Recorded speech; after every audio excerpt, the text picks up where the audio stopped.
Hey guys, welcome and welcome back to my YouTube channel. I'm Kishwar Zubair and I recently got out of my reading comfort zone and picked up a science fiction novel titled Beyond the Father, which is written by Opisham Petros. It is the first book from the Gods on Trial series and there is probably going to be total 8 books in this series which will be written and published soon. I usually don't read sci-fi, neither I watch movies or series that belong to this category. I've seen a few films and read a few short stories, but I'm still a beginner in this genre.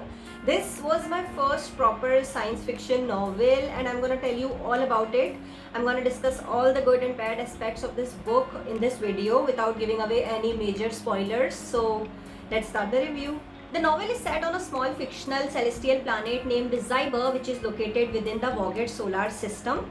The planet is not doing well and is falling apart partly due to the destructive, lengthy and violent storms which is a natural occurrence on that planet, and partly due to the conflicts that is going on between different factions.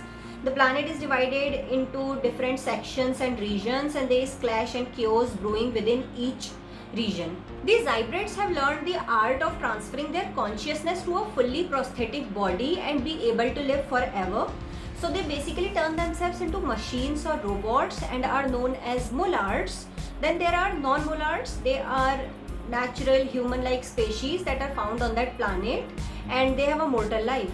Mollards dominate the sub-median region and oppress those who are organic. They are also in a tussle with the Central Kingdom, which is another region of the planet, over the limited natural resources. Meanwhile, Zybrids in the Central Kingdom are mainly non-mollards and follow the plebonian faith, which supports royalty's domination over ordinary citizens and validates the cruel suppression of the lower classes by the royals. This imbalance of power, brutal discrimination and rivalry among each other is crumbling the state of the planet more, developing revolution in almost every area, thus leading to a situation of war. Almost everyone is unaware of the mysterious God who made them and the true purpose of the life that they have got, thus leading them closer to a much bigger threat. The authors have beautifully fused sci-fi with the elements of fantasy and mythology to create a unique world in this book. But the plot doesn't feel like fiction at all. When you delve deeper into the story and try to read in between the lines, you realize that it addresses several societal and religious issues like ruthless control of the powerful over weak and vulnerable, religion's influence on people and politics, fights and wars over scarce resources, injustice and discrimination with certain sects and class, using religion for oppression and manipulation, etc., etc. And the story dives deeper and deeper to reflect on the problems that we are facing nowadays or that we will be facing in the near future. Now, I won't lie, I wasn't hooked to the story immediately as there are multiple characters, storylines and themes weaved together in one book. But as I kept reading, it started to make sense and I understood it properly.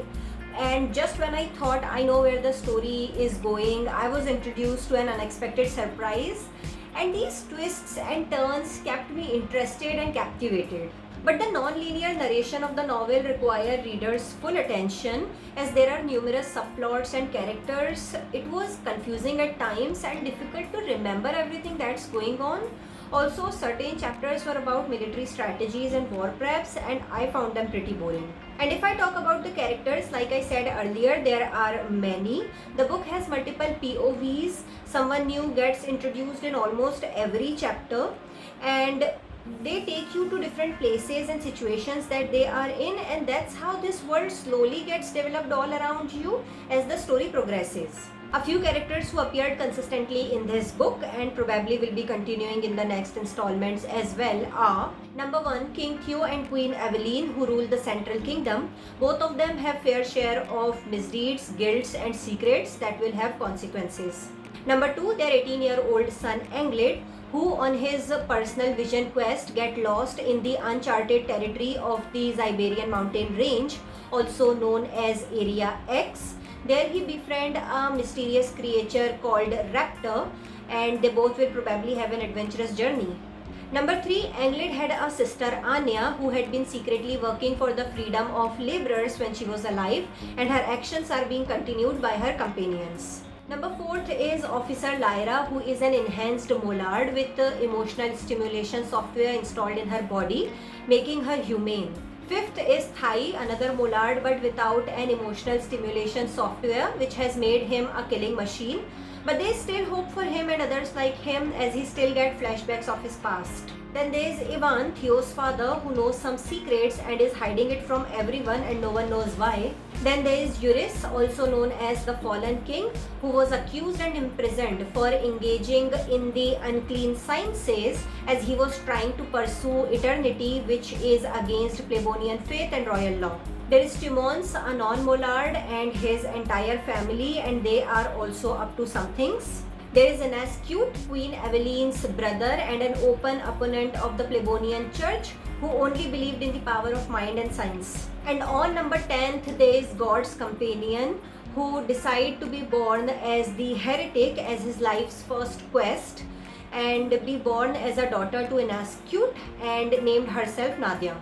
Each character is going through something, but it's hard to root for anyone as the chapters are short and do not provide enough space for proper character development. Also, because they are so many, I didn't get to spend much time or to get to know any of them properly, so I didn't get emotionally attached to anyone from this book. But there was this one particular creature named Flexix, which I forgot to mention earlier, that I found really interesting. I really enjoyed his deep, meaningful conversations and philosophical thoughts that it shared with his companion.